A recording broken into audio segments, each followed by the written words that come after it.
Thousands of people desperately need help. United Nations aid deliveries are coming to a full stop today. The UN says it's just too dangerous. One of its convoys was shelled by the Israeli military. There are also reports Red Cross workers have been fired on. The CBC's Nala Ayed is in our bureau in Jerusalem and joins us now. So, Nala, just what exactly happened to that convoy of UN trucks?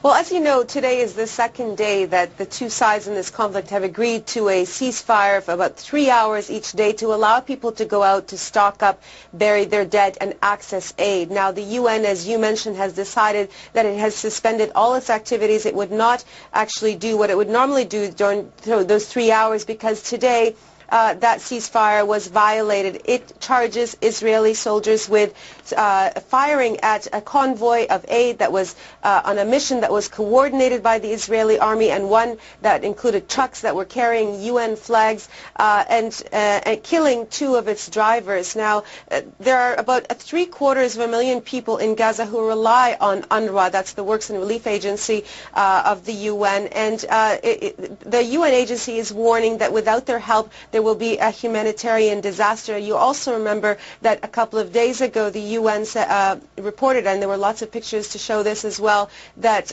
two of its schools where hundreds of Palestinians who had fled the fighting were sheltering were also struck by Israeli artillery. And so the UN expressed a lot of frustration about this today. It said it would suspend the activities because of increasing hostile actions against its premises and its personnel. Here is some of what they had to say.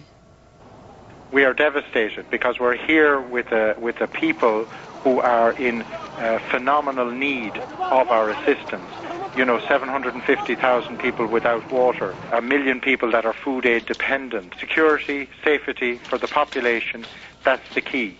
And they're entitled to it, we're entitled to it under the Geneva Convention. It's all spelled out there, and we want both sides to this conflict and also the international community to mobilise to their respective responsibilities in this matter. Otherwise, you know, we have abandoned not just the people of Gaza, but we have abandoned the rule of law.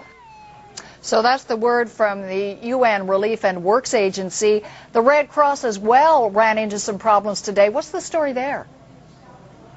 Well, we have initial reports that Red Cross workers were actually fired on today, but worse, the Red Cross has broken from its traditional silence in these kinds of situations and has accused the Israeli army of blocking access of the rescue workers to getting to a place that was shelled more than 4 days ago now.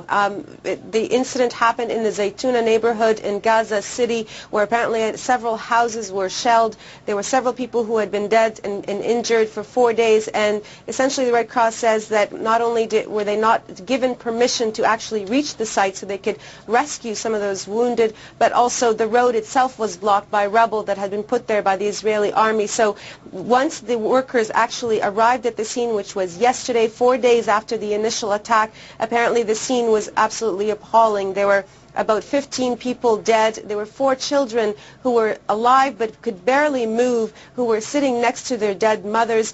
The Red Cross described the situation as shocking. It said that it violates international humanitarian law and asked the Israeli authorities to look into this. Very interesting, very troubling. Nala, thanks very much for the very latest on all of these